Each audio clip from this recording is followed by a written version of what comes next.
Number one, your food, that is bread and water, it refers to all the things we need for our life. I'm going to remove that, God said. Second, he says, I'm going to remove from you the mighty man, the strong man. And I told to remove people can fight for you. Men of what? Your judges I'm going to remove. Your prophets I'm going to remove. Your elders I'm going to remove. Captains of 50 I'll remove. No, what God says is, you will not have leadership. See, it is very important to understand leadership quality which has gone to man is needed for a family, for a church, society, and a nation. When any one of them do not have the proper leadership, there is a chaos. They don't receive the blessing of God. It may be a family, it may be a society, it may be a church, or it may be a nation. You can see that in the world. If you look at around the world, you can apply these principles even today. And what God says is, when you reject me, I'm going to give you as leaders. He says, verse 4, mere lads. That means lad means youth who do not have an experience or an understanding of the problems. Even children to rule over them. Children will not listen to you. They will rule over the parents and everybody. So what he says is this. This is what I mean. The whole society will be dysfunctional. It will not function properly. That is the judgment of God. The moment you see any society functioning like this, you know that God is bringing a judgment upon the society in the world. Straightforward. Let's move on to verse 5. Verse 5, please. Okay, let me, yeah. And the people will be oppressed. So look at this. People will be oppressed. Each one by another. Each one by his neighbor. The youth will storm against the elder and the inferior against the honorable. So what's going to happen is, there will be oppression. What is oppression? What is rightful to you, you may not get it. That's all the oppression is. What is rightful? Maybe a freedom, maybe certain things, buying certain things, you may not get. You'll be oppressed. Each one by another, one against another, each one by his neighbor. The youth will storm against the elder. Look at that. And the inferior against the honorable. So this is what God says. I'm going to make even your leaders of inferior people so that you will face the oppression in your life. Let's move on to verse 6, please. When a man lays hold of his brother in his father's house, saying, you have a cloak, you shall be our ruler, these ruins will be under your charge. Now, what God says is, because they are running into such a poverty levels, they do not have even food or clothing, so they will look up a man. Here it gives an example. A man will take over his own brother. He finds his own brother is much better off than him. Then he says, look, you have a cloak. I don't have a cloak.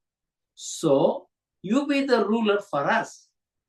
And you take care of the ruins which has come and try to improve us. Now what does this brothers answer him? Verse 7, please. He will protest on that day. His brother who's got a cloak will protest saying, I will not be your healer. I cannot heal this land. It's gone. I cannot do anything further to our society, the land in which we live.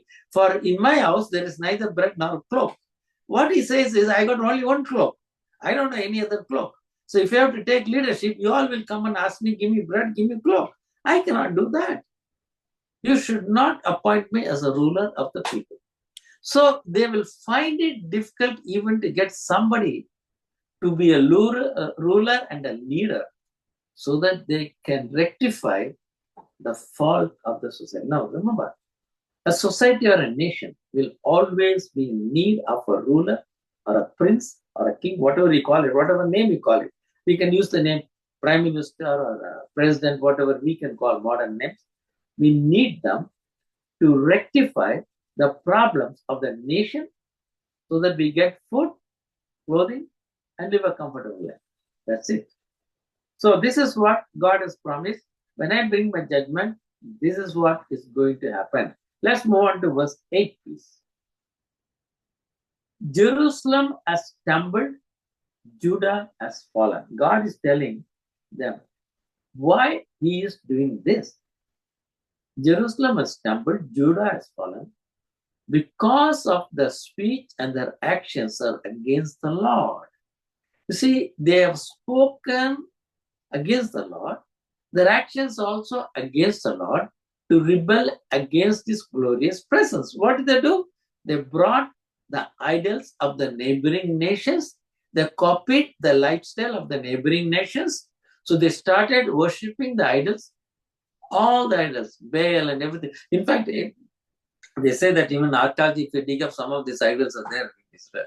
So all this they've been doing, worshipping them, leaving the Lord God who brought them out of Egypt wonderfully, and also led them, even the time of David and Solomon. Everything is gone. They've forgotten it. So he said, Jerusalem has stumbled. You know, the Jerusalem name is given because there is a temple there. There is a group of people known as the Levites, and among them there is an Aaronic priesthood. The Levites and priests are there who are supposed to teach the people. They have not done it. So when Jerusalem refers to them, Jerusalem has stumbled. Judah is the southern kingdom, which was much more faithful than the northern kingdom. For a longer time, even they have fallen. They rebelled against the glorious presence of the Lord. Verse 9, please. Now, the expression of their faces bears witness against them. God says, look, very interesting.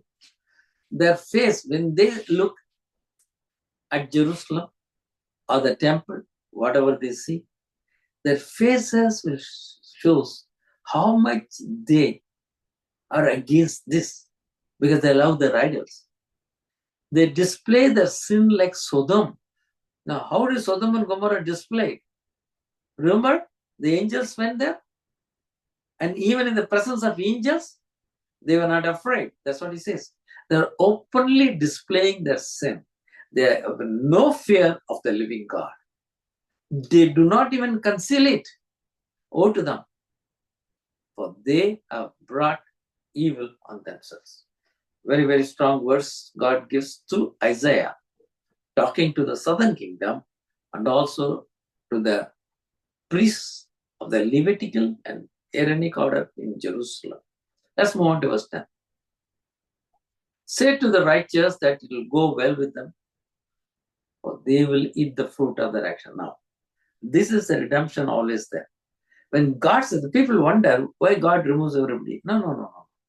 God does not bring his judgment all the time through everyone.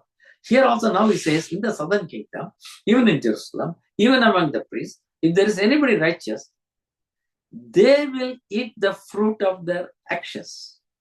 That means if they do good, fine. If the righteous man also does bad, then you'll have the problem. So what he says is they will eat the fruit of their actions. So the net result which you are facing in your life is because of your own actions. So if you follow the Lord, even in spite of the others, the whole society is going against him, God will take care of it. That is the promise he gives you. Let's move on to verse 11. Woe to the wicked. It will go badly with him. But what he deserves will be done to him.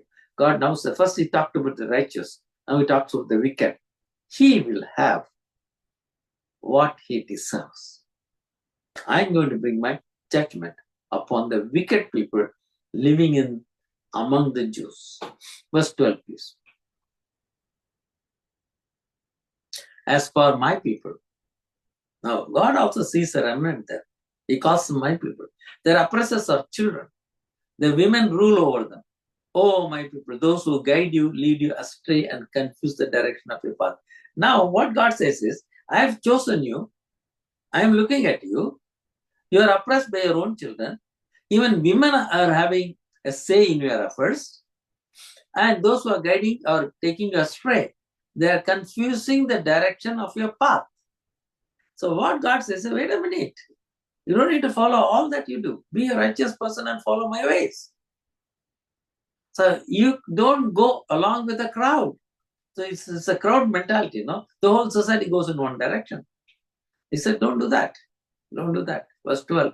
So let's move on to verse 13. The Lord arises to contend and stands to judge the people. God says, I'm going to judge you. I will judge you. The wicked will be judged. The righteous also will be judged. Yeah, I will give according to what the righteous man has done. The wicked man, I will give, he will get according to what he has done.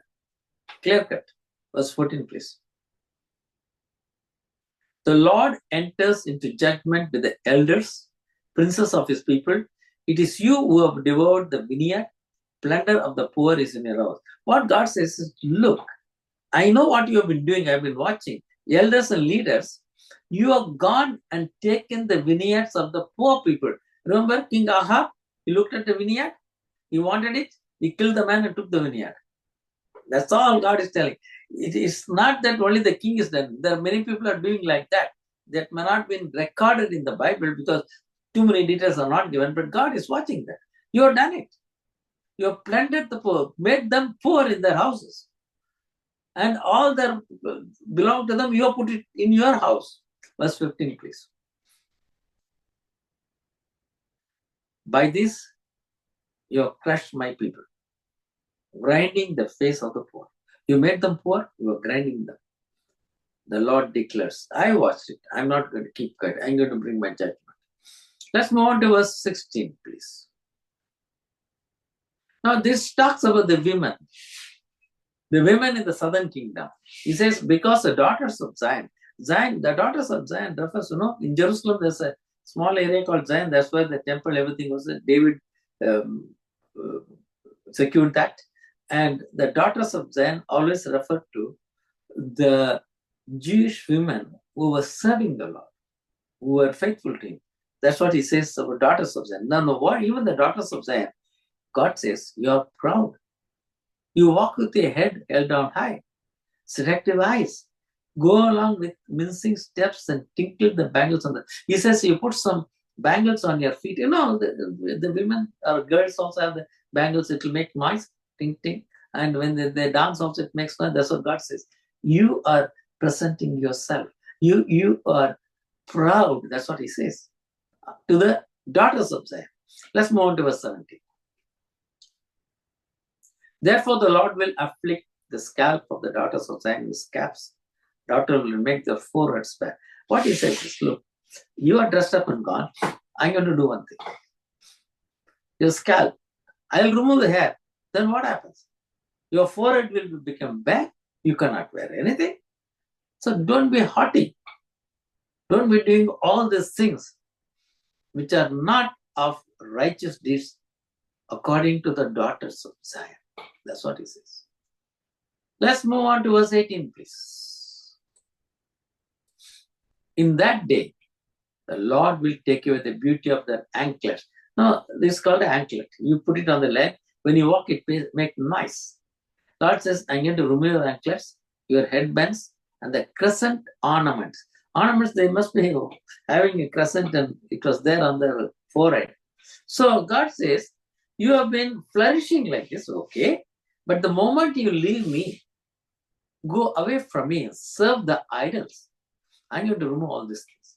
The removal is because of the economic disaster. They will not have funds to buy the anklets, headbands, or crescents. It happens. Now, the poor people don't have it. Well-to-do people have a lot of the jewelry. That's what God says. I'm going to bring an economic disaster for you. Let's move on to verse 19, please. Dangling earrings and bracelets and veils. These are all women, no? Earrings will be dangling. They have the long earrings and different bracelets. So you have it in the hand. Veils. Now you have a different types of veils and embroidery will be there He says, all these things I'll remove because you are going away from me. Verse 20, please. Headdresses, ankle chains, sashes, perfume boxes. He says, you are using perfume, even that you won't get. In the economic disaster, perfumes are quite expensive. Olden days, even today. God says, I will remove them. Just only one. Economic disaster, they will not be able to. Amulets. The amulets are the one which is, the heathen priest will say some few things and talk about this. These are all sort of a demonic, and they give it to you. They say, you put it on your hand, you'll be protected. They'll give that. And even today, you can see men and women wearing that. If you are careful, you can find out from them. I've seen it everywhere. People are doing that. They go to somebody who does this kind of things and then gives them amulet. They wear it in their hands. So that's what God says. You go there and wear it. You're leaving me. Okay, fine. I'll take care of that. That's what he said. Verse 21. Finger rings, nose rings. These are all, people have, they have the nose ring, they have the finger rings. All will be gone. God didn't say that I'll stop you from doing it. You follow me, you have everything, I'm not questioning you. But the moment you go to idol worship, everything will be taken out. Verse 22. Festal robes. For festival, you have a special dress. Outer tunics. So this is something like I can say, if you ask me what is equivalent of today, suit and tie. We don't wear suit and tie every day, but for special purposes, weddings and this thing, we wear a nice suit. That's what outer tunics, cloaks, money purses. Even money purse will be gone, he said. We all have money purse, we carry some money, and women men have everything. He says, I'm going to remove all those things. Move on to the next one, please. Hand mirrors. This is the hand mirrors. Usually the women have it. In their bag, there will be one mirror. You can watch them whenever they travel, even the planes, they'll always open the mirror, touch up a little bit things. Undergarments, turbans. Now you see, he talked about the outer garments. Turban and veils are outer garments. He says, not only outer garments, even the undergarments you won't get. Think of the poverty levels. Very poor people don't have this kind of undergarments also. Poverty is so much. Around the world, you go around and see. There are so many poor people. If you have been managed to see them, you will understand what God has said. God said, you don't follow me, I'll bring this kind of a poverty to you. Through Isaiah, he has given this judgment upon southern kingdom of Judah and the priests in Jerusalem, Levites and Aaron. Let's move on to verse 24, please. Now it will come about that instead of sweet perfume, that is what we call a scent or perfume, there will be a putrefaction. Putrefaction is, it will become a smelling thing, something dead. It will create that dead smell. That's what a putrefaction putrefies, and it gives a smell. So your sweet perfume will not be there. Everywhere in the land, it will be this kind of a smell. Instead of a belt, now we all wear belt even today. The men's belt, the women's belt. He says only rope you can put. You won't be able to afford a belt. Instead of a well-set hair, so we have a haircut, put some cream or oil on that, you can't set it. Plucked out scalp. So what he says is some hair gone out, some places hair, some places no hair. Instead of fine clothes, a donning of sackcloth. Sackcloth, he says, no, they wear the sackcloth only in the fasting time. It's a gunny bag, no? Sackcloth, that's what we call it. And the branding instead of beauty. Branding is you take a hot rod and then brand the people, It will be a mark, will not be taken out. So you will be a branded person, not a beautiful person. Look at what all God said now. What you get as a blessing of following the Lord will be completely taken out. Now Isaiah is talking this. Remember, this is about 700 years before Christ. Keep those timings also clear cut. Whereas Jeremiah, Daniel, Ezekiel, they were all together. So in the major prophet, Isaiah is doing 700 years.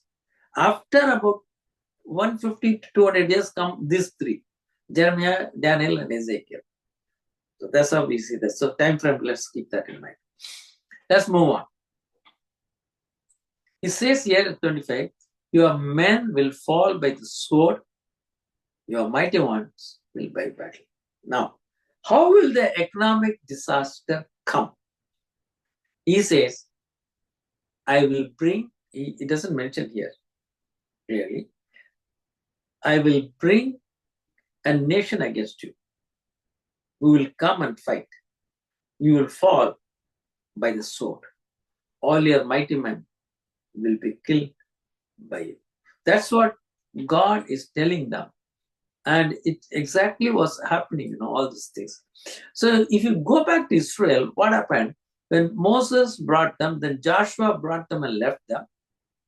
They lived in the promised land. Roughly, probably I would say 700 years have passed.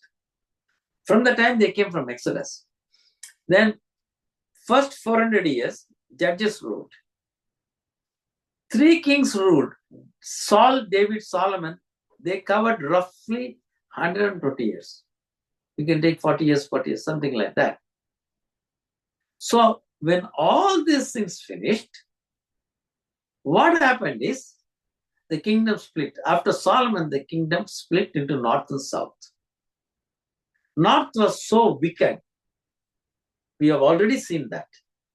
God dispersed them by the Assyrians. And even today we call it lost tribes of Israel. Gone forever. The southern kingdom remained faithful for a long time. And the southern kingdom was ruled by 11 kings. After ruling of 11 kings only, it was going off. See, Saul, David, Solomon is a combined kingdom. Then he splits southern kingdom. After Solomon, when they split, 11 kings go. Some of the kings were really good. Some were bad. After the 11 kings, Isaiah comes in the picture. He's looking at his, hey, what you have done. God has done wonderful things for you. You've gone away from the Lord. Around 700 years before Christ, Isaiah has prophesied this. Okay. He said he'll go. For the southern kingdom, remember, it's the Babylonians. God always used the Babylonian, Nebuchadnezzar and others. Northern kingdom used the Assyrians. The Assyrians are in the northern part of Iraq. Babylonians are in the southern part of Iraq. Today it is Iraq. That's it. So the moment you consider that, it's easy to understand the prophetic books fairly well, who is coming. So when God promises and said, you're going to fall by the sword, he is having in his mind that he's going to bring the Babylonians. All the details will come slowly. He'll tell what will happen, everything. All the details Isaiah also will say. And God also will promise a redemption for that. So both will run together. Remember chapter 1, we read that, though your sins be as scarlet, they shall be white as snow. There's a promise. So as we read Isaiah, here and there you'll find the promises will be put inside that. We are in chapter 3. By the time you come to chapter 9, unto us a child is born, we are going to read. So it will go both ways. So we need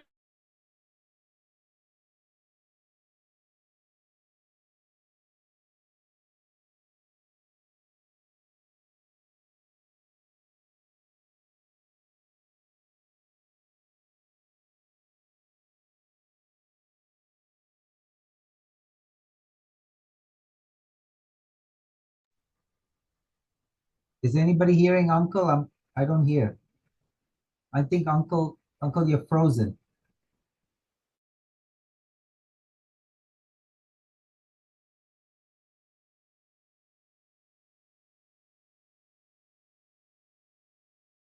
We don't hear anything.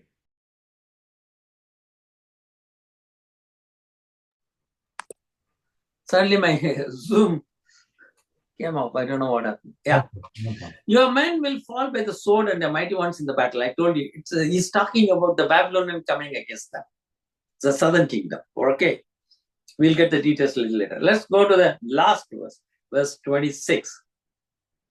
And her gates will lament, mourn, deserted she will sit on the ground. It's a very, very, this way of talking, that so much of a distraction has happened in Jerusalem. There is nobody to mourn. Even the gates of Jerusalem will be weeping. Can you understand that? Her gates will lament. The gates are looking at it. Gates have got no life. But gates are looking, no man, no human is there. They will lament and mourn. They are deserted. I'm just standing here. There is no man, no person, no child to open my gate or close the gate. So that is the kind of destruction God is pronouncing upon Judah and Jerusalem. Why do you think you're doing that? Because always keep in mind, it is a chosen nation. God took a very special interest revealing his mind in totality through his servant Moses on Mount Sinai, 40 days. And Moses was so good. Think of it. He wrote down everything. He prepared Moses in the Egyptian palace to do all the jobs. He gave them the scripture. He gave them the 10 Commandments, which was written with his own finger. It was put in the Ark of the Covenant. And God has done so much. Still, these people went against that Lord, looking to the idols, because other nations looked attractive to them. Their way of life looked attractive to them. The moment they stepped into that, it was that fall. It was that fall came to them. So he says, even the gate to everything will be deserted. He's talking about the things which happens in the world. And it happened to them. We know that historically what happened to Israel. And we'll be studying that as we go. Keep on. Gates will lament and mourn, and deserted she will sit in the ground. Now, when we look at this, we always need to have a New Testament perspective also for this. When we talk about the judgment of God, keep that in mind. Take it straight to the end of the times when God's judgment will be pronounced. That's very important. That's very important. So we need to look into what is called the eternity. We need to look into what is called the promised land. Now let me make one comment at this point. The starting of Israel as a nation is one man, Abraham. God told Abraham, come out, I'll give you that promised land. Very beautifully, Abraham came out. But Hebrews chapter 11 says, Abraham looked unto the city which is God is building.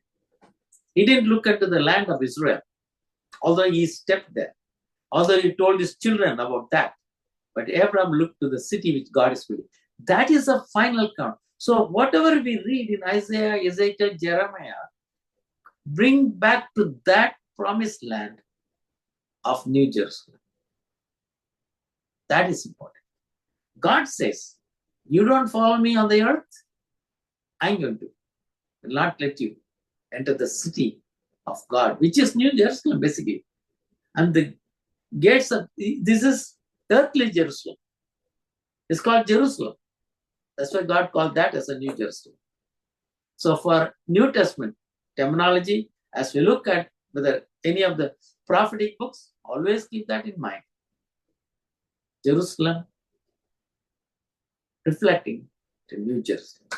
So having said that, we're going to stop at this point. This time is left. Feel free to give your comments on this chapter 3. We already done Isaiah chapter 1 and chapter 2. We studied about the mountain of the Lord and day of the Lord. And chapter 3, we have studied the judgment on Judah and Jerusalem. So you find many themes Isaiah has put in just 3 chapters. That's how Isaiah keeps writing. So we have to dissect and keep going. So time is open for all of you. Feel free to give your comments on what we have studied so far. Any questions, queries, feel free to ask. Kindly unmute your phone and speak. We'll do that before you go for a time of prayer.